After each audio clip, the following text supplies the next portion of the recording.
think you've ruined Linus and the Great Pumpkin for me forever.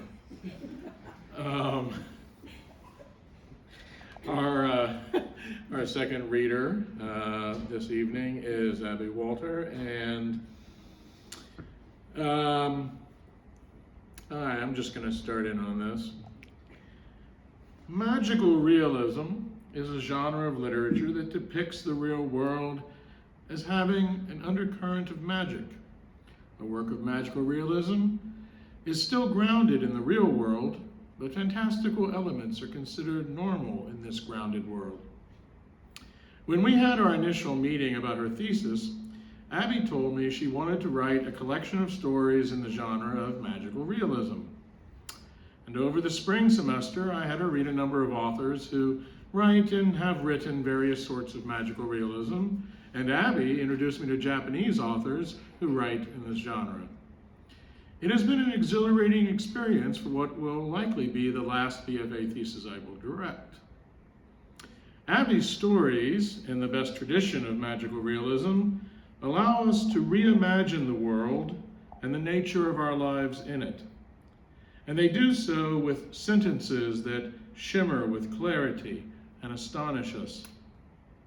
Sentences such as, "The wind blows cold through his skin, and he tastes the singe of an orange moon." Or this description, "The porch wind chimes sang with the crickets in perfect time, following the clicking metronome of the metal desk fan that danced back and forth." Or this heartrending sentence from the same story, a story about a man thinking about his ghost lover who he never hears speak. "Her silence only bothered me when we were apart, and I had no voice to dream of." Her stories let us reimagine this world with structures and narrators that amaze and provoke, and narratives that question the traditional ways we expect stories to be related. Her fiction is composed in ways that blend Western and Eastern versions of magical realism, and in melding different narrative strategies from different cultures, her stories discover their own unique ways of creating a visionary experience in language. Please welcome Abby Walter.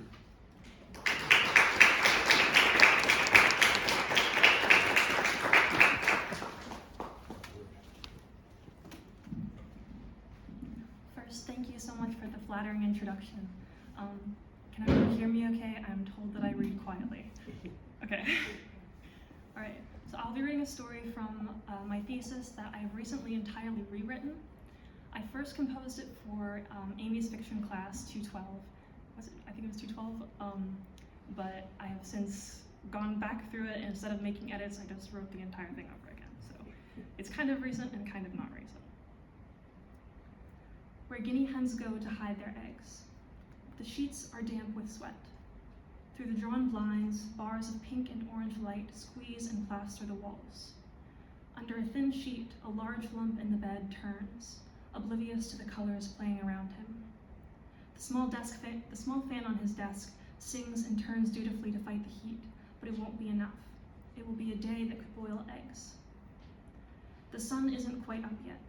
It's far too early for Isaiah to be awake, but his twin, Sylvie, is just now leaving. She's laden with both a backpack and a duffel bag on her small back. She walks down the driveway holding a small purse and a lanyard clanging with keys, and starts her journey down the long dirt road. She watches the sunrise.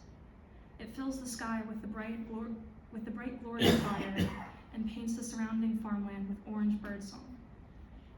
It's noon when Isaiah finally wakes. He tries to roll over and return to sleep to no avail.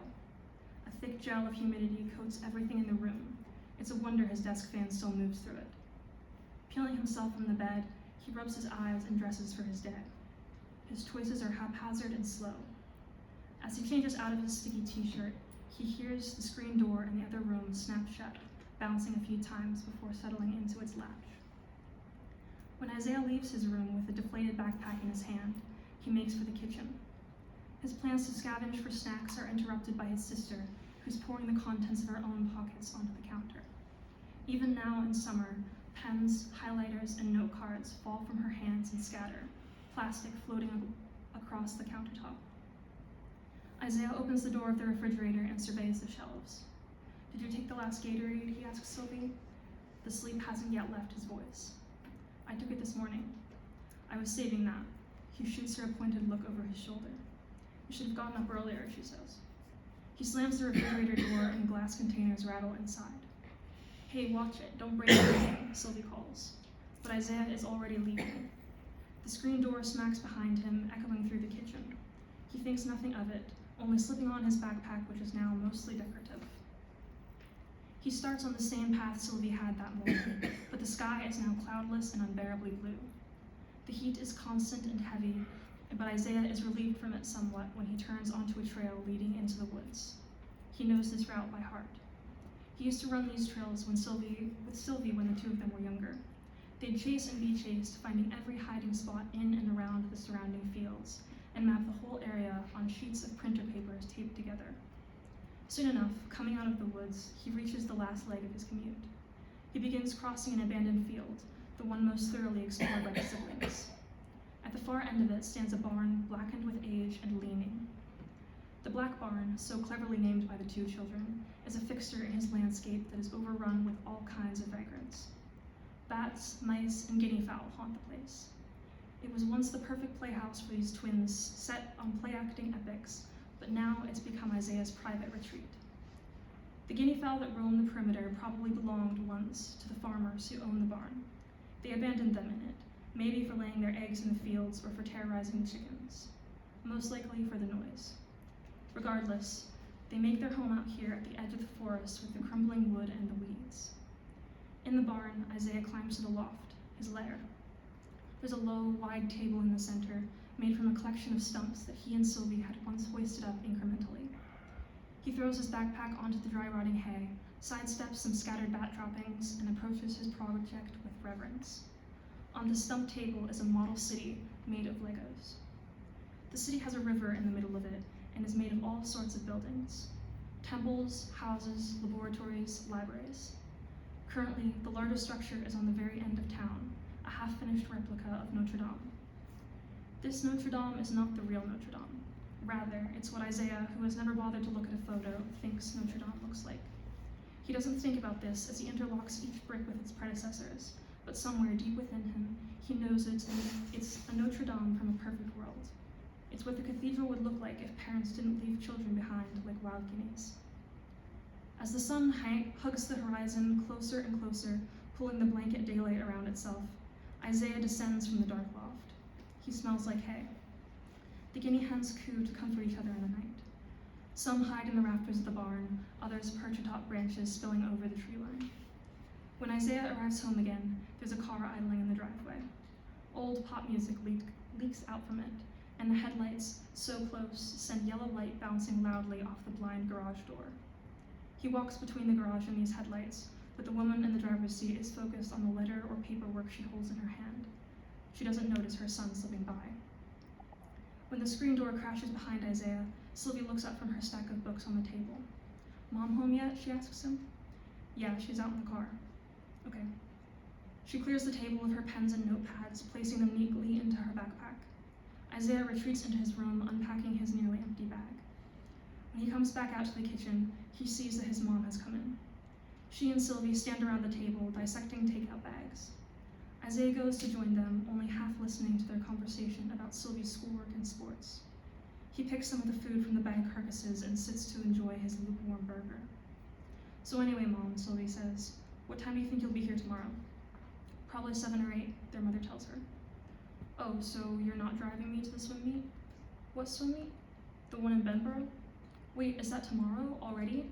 Their mother's eyes are normally sunken in and hidden behind purple shadows, so both siblings think she looks strange with such a surprised expression. "I thought that was next week." "No, it's okay though, I'll just get a ride with Allie again." "Are you sure? I could probably still call off. Maybe I could get Mark to..." "Oh, but he's in later this week," and her voice fades. "It's really okay, Mom." "Are you sure?" she asks, and Sylvie nods without looking up. The wrapper of her sandwich crinkles. Their mother tries striking up a conversation with her son about his schoolwork or his friends, but he dismisses her. It's summer, he says, which is supposed to explain it all. The mother, looking at her twins from across this table of torn paper wrappers, fries, and napkins, sees herself much more clearly than the resemblance between them. She knows more than her children that their father is in this scene as well. He is in all the places there is nothing. For her, this is one of those insignificant moments that burns itself into your mind, a moment where you waver just outside of absent-mindedness, so that you border on supernatural perception. That tension is what lets you peek at the secret pillars the whole weight of your world rests on. For her, it is something about the lighting, hanging low and yellow over the table which fissures the present. It was at this table, in this lighting, that she had so many conversations with her children's nothing father. And now he is here again, strung between the three of them like spider silk, shining only barely as it moves. The next morning, Isaiah finds a note on the counter from Sylvie. Mom left a grocery list for you, it says.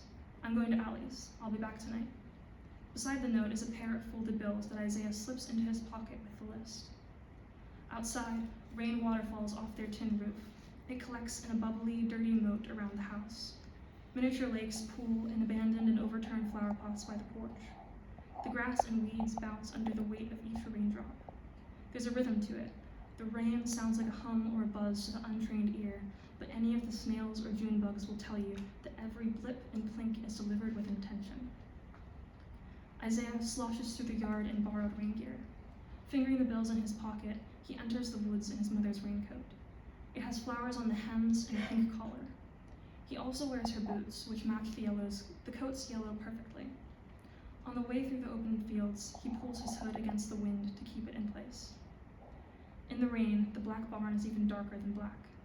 Inside, the guinea hens are half sleeping. One sees him and screams for him to stop the weather. He scowls at the hen and ignores her request. The roof is soaked, and the whole place is conflicted over if it should smell musty or fresh. Drops of water fall through the cracks and soak the loft. As Isaiah approaches his project, one of the water droplets bounces off the head of the sleeping guinea hen, and she shakes. There's another hen sitting in the middle of the Lego city. He shoos her away and takes off his raincoat. He continues working where he left off. He forgets about the money in his pocket and forgets any plans he may have had to visit the store. Instead, he focuses on the click of the bricks and the water slowly filling his river. There's an old woman inside Notre Dame. She is made of plastic, but she dusts the pews as Isaiah builds the south wall. She avoids a giant piece of guinea hen down to visit the flowers and wipe the windows. Soon, there will be so many guests to visit the cathedral, to look at these sparkling windows and freshly trimmed hedges and marvel at them. Some will visit to admire the building's history, and some will worship in the light of perfectly symmetrical stained glass. But until then, she is the only small lady within the structure, and she manages the cleaning faithfully. Isaiah washes her fondly as he too completes his tasks with diligence. Finally, he leaves the barn. The south wall is completed, and soon he will continue constructing the many shingles on the roof. He plans to have the whole west side removable, so he can peer into the lives of any of the churchgoers. He thinks about the details of this side-opening mechanism the whole time he walks home through the forest. When he reaches the house, it's drizzling and almost dusk. His mother isn't home, and neither is Sylvie. To his credit, he does think about making the trip to the store, but he knows it's far past its closing hour. In his room, it's quiet and nostalgic. The moon is out early, a matte ornament hanging in a purpling sky. When Sylvie gets home some hours later, their mother isn't anywhere. Sylvie wonders if she may have been distracted by a coworker meetup she had forgotten the date of, or a late-night conversation of a new suitor. She wishes her mother wouldn't give men like that the time of day, since Sylvie is the one who ends up on the floor with her. She cradles her mother on those long nights whenever she comes home drunk and heartbroken. She stands in the doorway of Isaiah's room. "Where's the milk?" she asks, somewhat politely. Isaiah, from under the covers, mumbles, "What milk?" "The milk you got earlier?" There's the sound of impatient foot tapping. He rolls over in bed, and Sylvie barely catches his muffled voice. "I forgot to go to the store." She hesitates, then turns away. She slams the door behind her as she leaves. It's the middle of the night, and the air is cool. Sylvie doesn't unpack her swim bag, just tosses it beside her bed. She barely manages to change into the comfortable clothes before she collapses into a dreamless sleep. 3 days pass before the twins call their grandfather. "Did she mention any business trip to you?" he asks them. They huddle around the landline receiver, which Sylvie holds between the two of them. Not at all, she says. She hasn't called me at all. I'll put in a report to the police over there. Thanks, Sylvie says. Sure thing. Call me if you need anything, their grandfather tells them. We will, thanks, Isaiah says, and the twins hang up the phone. Silence lingers between them. They both know this feeling. It's dark and too familiar, even after so many years. They know what's happened, so they say nothing. Sylvie makes another call. One of her friends picks up, and they begin chatting about homework and other friends, so Isaiah leaves. Despite how early it is, he goes into his room to sleep. Isaiah sits at the table for another meal of lunch meat sandwiches, and Sylvie slams an empty plate down in front of him. The cicada songs from outside are the only sound. The heat is once again dry and incessant, and it permeates everything. It's clear that the cicadas are what determine the speed of time. Your turn, Sylvie says. With what? Lunch, everything, I don't care. I'm not making anything today. She turns to walk away. What? What's wrong? What's wrong? Are you kidding me? Isaiah, you haven't lifted a finger to help around here. She motions like she wants something else to slam on the table. Ever since Mom left, I've been doing everything. How many times have you offered to help clean or take out the trash or anything? Why are you getting so mad about this? You never asked. Do I have to, for you to notice that I need help? Her eyes shine hopelessly in the stale daylight. I've been doing everything all by myself. I've been buying groceries with my own money, and you haven't even talked to me. She pauses to calm herself. I know you. You wouldn't even buy eggs if I asked. This time, she does walk away. Isaiah can't think of anything to say. He merely watches her leave through the screen door, which shuts behind her with the sound of a snapping door. Sylvie walks without thinking. She is searching for anywhere away from him, so she trudges through the forest at random. Her mind is racing with cicada buzz and far-off bird cries. Deep within her, she feels the urge to run. She only stops when she finds herself at the black barn. A guinea hen calls out from the brush, and they all see her. The cicadas still sing, but now they sound like they're crying. Isaiah is also wandering through the woods now. Sylvie is probably at the pool, he thinks, so he goes to Notre Dame. He will work on the finishing touches of the cathedral. He thinks of the young boy who's been sneaking around the pews as of late, curious about the construction. The old woman who waters the flowers and cleans the windows pretends like she doesn't notice him, but she leaves out snacks for him to find. Isaiah will check on them both and complete the bell for the tallest tower. When he reaches the barn, the guinea fowl let out their deafening welcome from the field, drowning out the songs of the cicadas. Something about it gives him pause. He stands still and thinks everything over. He turns away from the barn and enters the overgrowth of the field. Sylvie smells dry rotting hay as she climbs the loft. Then she sees the table she made. Atop it is a model city, and nostalgia washes over her. She remembers this, the table for meetings, the Lego collection they painstakingly carried through the woods. And now there's Notre Dame. She doesn't recognize it as Notre Dame because it isn't. To her, it's just a cathedral that far outscales the other buildings. There's the old woman sweeping the streets who pays no mind to Sylvie watching her. The young boy chases a ball into the bushes.